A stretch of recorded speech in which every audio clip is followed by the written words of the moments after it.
श्री कृष्णाय नमः। Q&A session के इस तृतीय एपिसोड में, जहां पिछले गए 2 एपिसोड से हमने आपके प्रश्नों का उत्तर देने का प्रयास किया है और आपके सब खूब सुंदर प्रश्न आए हैं, उसी श्रृंखला में ये तीसरे एपिसोड में हम आगे बढ़ें। पहले प्रश्न की ओर बढ़ते हैं।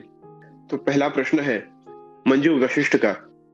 वो पूछ रहे हैं, यदि हम केवल मिश्री भोग की सेवा करते हों और क्या सपने में कोई भी रूप से प्रभु आकर कुछ भी मांगे तो हमें अर्पण करना चाहिए, वह कोई भी वस्तु हो?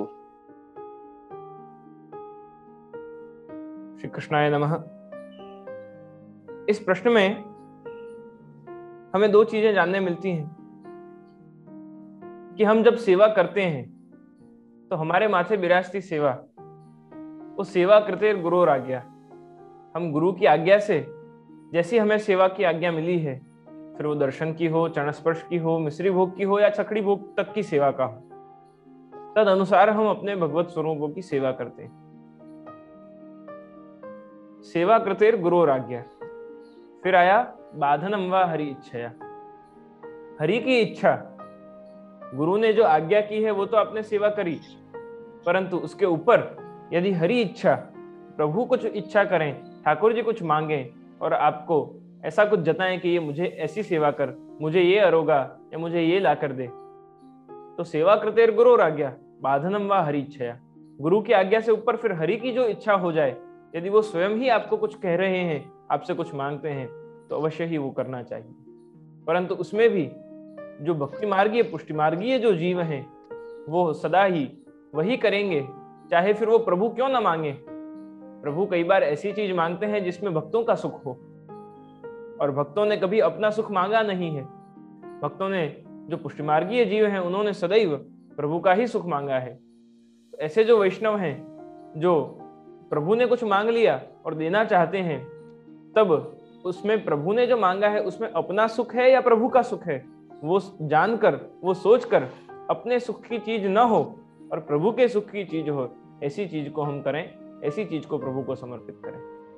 ये इस प्रश्न का सरलता से, एक सहजता से एक उत्तर आपको देने का प्रयास किया। तो आगे बढ़ते हैं, और इन्हीं का मंजू वशिष्ठा जी का एक प्रश्न है। वो पूछ रही है कि before marriage only Thakur ji was served, यानी कि शादी से पहले सिर्फ ठाकुर जी की सेवा होती थी और उन्होंने ब्रह्म संबंध भी लिया हुआ है, परंतु after marriage in the house where I have gone, Pitridev is also seated and other gods and goddesses are also worshipped. अन्य देवी देवताओं की भी वहां पूजा होती है। What should I do in this situation? If I serve other gods and goddesses, then I will become dependent. अन्याश्रय होगा. And if I do not, then my family members will get angry with me. What should I do? I do not understand anything. वो इस situation में क्या करें?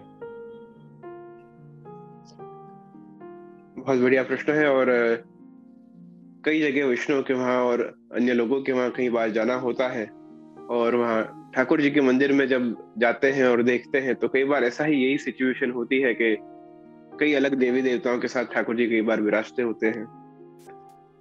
परंतु हम अगर ब्रह्म संबंधी जीव हैं और ठाकुर जी घर पे विराजते हैं पुष्ट होकर, तो ठाकुर जी की ही सेवा श्रेष्ठतम हमें करनी चाहिए। और अगर ऐसी सिचुएशन हो कि अन्य देवी देवताओं भी विराजमान हो, तो एक ठाकुर जी का अलग स्थान हम कर दें और उनकी अलग रीत से हम पुष्टि रीत से सेवा करें, वही उचित है। अन्य देवी देवताओं की पूजा सेवा ना कर कर और वो जो परिवार की जो मान्यता है उसको ठेस न पहुंचे और हम स्वतंत्र रूप से हम अगर अपनी सेवा कर पाए तो वो ज्यादा उचित रहेगा। तो उससे जो सेवा प्रकार है वो भी डिस्टर्ब नहीं होगा और हम सेवा प्रकार को भी एक साइड निभा सकेंगे और एक साइड अन्य रीत को भी निभा सकेंगे।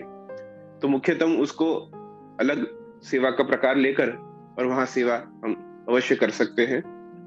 और बाकी सब देवी देवता पूजनीय हैं, परंतु हमारी आसक्ति और हमारी जो पूर्णता, जो सेवा होनी चाहिए, वो हम हमारे प्रभु को अर्पित करें। यही आपको करना चाहिए। आध्यात्म और स्पिरिचुअलिटी भी यही है कि वो बहुत इंडिविजुअलिस्टिक है। आध्यात्म या आत्मा के साथ की जो जुड़ाव है तो हमारे आत्मा ने जिस परमात्मा का वर्ण किया है उन्हीं की सेवा तो श्रेष्ठ है। और वो आध्यात्म बहुत इंडिविजुअलिस्टिक है, स्वतंत्र रूप से किस प्रकार से हम आध्यात्म को जीते हैं या सेवा करते हैं वो हमारा बहुत व्यक्तिगत है। तो आपके परिवार के साथ आप बहुत खुल के इस बात की चर्चा करके और फिर भगवत सेवा निश्चिंतता से अवश्य ही कर सकते हैं। एक और प्रश्न आगे आया है जिसमें हमें विश्व शाह पूछ रहे हैं कि मर्यादा मार्ग की सेवा और पुष्टि मार्ग की सेवा रीति में क्या भेद होता है? मर्यादा मार्ग की सेवा और पुष्टि मार्ग की सेवा में यूं देखने जाएं तो ज्यादा अंतर नहीं है, परंतु पुष्टि मार्ग की सेवा में हम पूर्ण भाव से और बाल भाव से प्रभु की सेवा करते हैं। और उसमें विशेषकर हम जब प्रभु की सेवा करते हैं तब प्रभु अंगीकार करते हैं उस सेवा को, और उस सेवा को अंगीकार कर कर और अपना भाव व्यक्त करते हैं। तो पुष्टि मार्ग की सेवा और मर्यादा मार्ग की जो सेवा है वो पुष्टि और मर्यादा की सेवा, जहाँ एक ओर प्रभु विराजते हैं और प्रभु की सेवा हम करें, और दूसरी ओर प्रभु स्वयं विराजते हैं, उसको अंगीकार करते हैं, उसको अनुभव करते हैं और हमें जताते हैं। तो यह पुष्टि और मर्यादा क्या भेद है। इसी प्रकार मर्यादा भाव में जहाँ क्रिया विशेष रूप से होती है, जो क्रियात्मक है, और जहाँ श्लोक आदि का पठन पाठन ज्यादा होता है, जहाँ दूसरी ओर पुष्टि भक्ति में प्रभु की भावपूर्वक सेवा होती है, वही श्रेष्ठतम प्रधानता है। वहाँ भाव पक्ष प्रधान है और यहाँ पूजा पक्ष आदि का प्रधानता है। तो यही भेद पुष्टि और मर्यादा में है। अगला प्रश्न ध्येय कंसारा का है। वो पूछ रहे हैं, When in Sutak, Patak, Pindru, etc., can we do darshan of any Chitraji other than Sevya Swarup, as we cannot do seva in Sutak, etc.? सूतक के समय, पिंडरू के समय हम भगवत सेवा नहीं करते हैं। उसका कारण यही है कि हमारा चित्त वो क्लेश युक्त हो जाता है और हमारा अटैचमेंट जो हमारे परिवार के साथ होता है, उसके कारण हम भगवत सेवा में उस समय नहीं जाते हैं। हमारे परिवार को हमारी ज़्यादा ज़रूरत होती है ऐसे समय में, और भगवत सेवा न कर सकते हों उसका भी हमें क्लेश होता है। तो ऐसे समय में अवश्य ही जो सेव्य स्वरूप नहीं है उनके तो हम दर्शन कर ही सकते हैं। और पिंडरू आदि में तो सेव्य स्वरूप के भी जब झारी जी न विराजते हों ऐसे समय में दर्शन करते हैं। और जो चित्र जी हमारे घर में विराजते हों, जिनके हम अपने फैमिली रूम में, ड्राइंग रूम में, जहाँ हम सोते हों, ऐसे बेडरूम में जो दीवारों पर चित्र जी ठाकुर जी के विराजते हैं, उन चित्र जियों का तो अवश्य ही हम दर्शन कर सकते हैं और उनके दर्शन करके और हम महावंदन अवश्य ही कर सकते हैं। उसमें कोई आपत्ति का दर्शन नहीं होता, उसमें कोई आपत्ति नहीं है, कोई प्रॉब्लम नहीं है। आप उन चित्रजियों का अवश्य ही दर्शन करें और अपने भाव को वहां पोषित करें, वो अवश्य ही, उसमें कोई आपत्ति नहीं है। एक प्रश्न अभिषेक मंगल का है। वो पूछते हैं कि जे अगर कोई रिलेटिव वैष्णव ना हो पर वो श्री कृष्ण की ही सेवा करते हों और उनको ही भोग धर के ही खाते हों, तो क्या उनके वहां खाना खा सकते हैं? यदि कोई वैष्णव न हो, ब्रह्मसमन न लिया हो, वैष्णव ना हो और कृष्ण की सेवा करते हो, तो क्या हम उनके घर पे खा सकते हैं? ऐसा इनका प्रश्न है। जो आप अगर कहीं अन्य बाहर खान पान न करते हो और केवल समर्पित ही लेते हो, प्रभु को अर्पण करके अपने ठाकुर जी को धरा कर और फिर लेते हो, और वो अगर मैन मर्यादा का पालन करते हो, तो अन्य कोई दूसरी जगह लेने का प्रश्न नहीं होता है। परंतु अगर आप सब जगह खान पान कर रहे हैं और केवल समर्पित नहीं पर और भी चीजें ले रहे हैं, तो फिर किसी और के वहां लेने में कोई आपत्ति नहीं है, आप ले सकते हैं। परंतु बने इतना वैष्णव के वहीं हम ले जो ब्रह्म संबंधी हो, जिसके वहां सेवा विराजती हो, और वहां महाप्रसाद वगैरह कुछ हम ले, तो वो ज्यादा उत्तम है। परंतु आप अगर बाह्य खान पान आदि सब कर रहे हैं तो फिर तो कहीं लेने का प्रश्न ही नहीं हो रहा है। आगे अगले प्रश्न की ओर बढ़े तो अगला प्रश्न है अमित जोशी का। वो पूछ रहे हैं, विरह एतलेसु અલૌકિક વિરહ શું હોય છે, એનું શું લક્ષણ છે? ઠાકોરજીની સેવામાં કોઈએ સન્મુખ હોવા છતાં પણ વિરહ હોય એવું ફીલ થાય, એવું પોસિબલ છે? વિરહ એટલે શું? વિરહ એટલે આ જીવાત્માનો યોગ પરમાત્મા સાથે જે થયો છે, એ પરમાત્મા સાથેના યોગને યાદ કરી અને વિયોગ કરવો.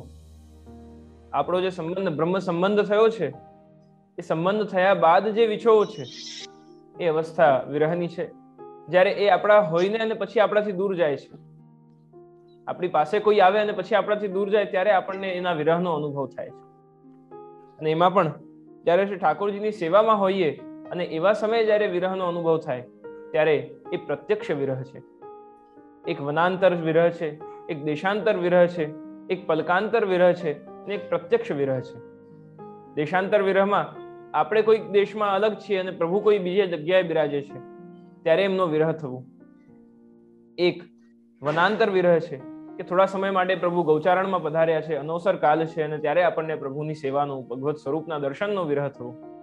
એક પલકાંતર વિરહ છે કે એક ક્ષણ માટે પણ પલક બંધ થવી અને એ પલક બંધ થાય એટલી માટે પણ એમના દર્શન ન થવા, એનો વિરહ છે. અને એક પ્રત્યક્ષ વિરહ છે કે આપણને પ્રભુની સામે ઉભા ઉભા મનમાં એવો ભાવ આવે છે કે હે પ્રભુ, હમણાં થોડી વારમાં આપ વનમાં ગૌચારણમાં પધારશો, હે પ્રભુ, હમણાં આપ કોઈ લીલામાં પધારશો, મારે હમણાં કશેક જવાનું થશે અને પ્રભુ આપના દર્શન નહીં થાય. એ ઠાકોરજીના સામે જ ઉભા ઉભા પ્રભુના દર્શન ન થવાનો વિરહ ત્યારે જ પ્રગટ થઈ જવું, એનું નામ પ્રત્યક્ષ વિરહ છે.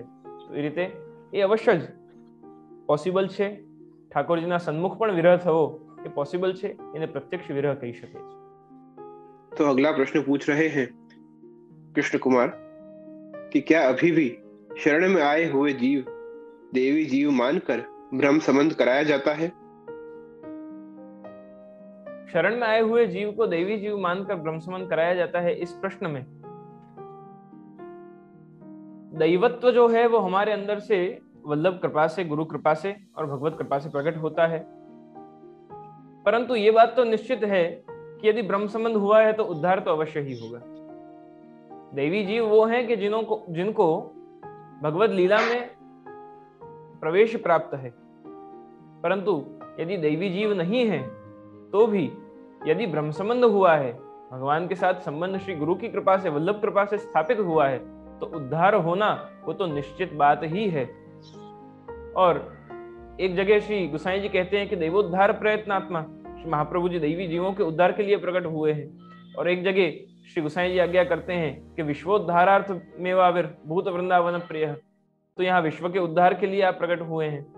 तो दैवी जीवों को और जो दैवी जीव नहीं है उनको भी, जो शरणागत हुए हैं ऐसे भी जीव हैं, तो उन दोनों का ही दैवी जीवों को उनके अनुसार फल प्राप्त होता है, और जो दैवी जीव नहीं है परंतु शरणागत हुए हैं उनको भी उनके अधिकार अनुसार फल प्राप्त होता ही है। जिनका जैसा अधिकार उनको उस अनुसार फल प्राप्त होता है। भगवान भगवत गीता में भी इस बात को प्रतिपादित करते हैं, और इसी बात को श्री वल्लभाचार्य जी भी तत्वार्थ दीप निबंध में शास्त्रार्थ प्रकरण में आप प्रकट करते हैं कि जिसका जैसा अधिकार है उसको तद अनुसार ही फल की प्राप्ति होती है।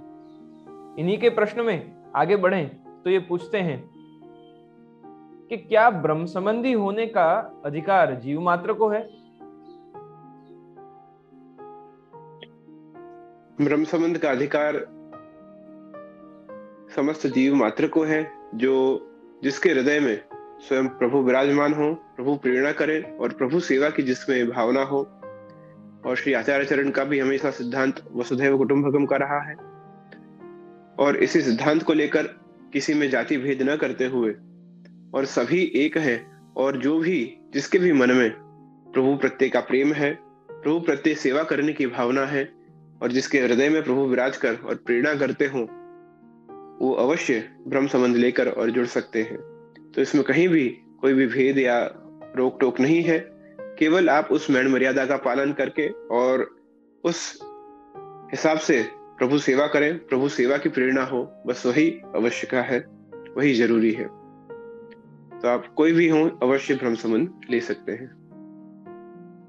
Without any discrimination of caste and creed, ब्रह्म संबंध का अधिकार तो हर जीव को है। कोई जेंडर, क्लास, कास्ट रेस, किसी का भी डिस्क्रिमिनेशन वल्लभाचार्य जी ने किया नहीं है। और ये हमारे लिए एक इंस्पिरेशन का स्रोत है कि आज से 550 साल पहले भी वल्लभाचार्य जी ने इस प्रकार की विचारधारा को प्रतिपादित किया जो बहुत रेलेवेंट है, बहुत प्रैक्टिकल है और बहुत ही जीवन में उसको हम जी सकें सरलता से, सहजता से। ऐसी एक परंपरा हमें प्रदान की है, तो उसका हमें वैष्णवता का गर्व होना चाहिए। तो इसी प्रकार ये तीसरे एपिसोड को यहाँ हम इन प्रश्नों के साथ विराम देते हैं। आपके और अनेक प्रश्न हैं, उन प्रश्नों के उत्तर आने वाले एपिसोड्स में हम देने का प्रयास करेंगे। पूज्य भ्रातृचरण श्री आश्रय कुमार जी महोदय श्री और मैं, हम दोनों ही पुनः इन प्रश्नोत्तरी के माध्यम से, Q&A सेशन के माध्यम से हम पुनः YouTube पुष्टि टीवी के चैनल पर आपके इन प्रश्नों के उत्तर देने प्रति रविवार आपके सम्मुख वापस उपस्थित होंगे। प्रभु श्री कृष्ण के चरणों में वंदन कर आज के सेशन को हम विराम देते हैं। शुभम भवतु कल्याण। शुभम भवतु कल्याणमस्तु।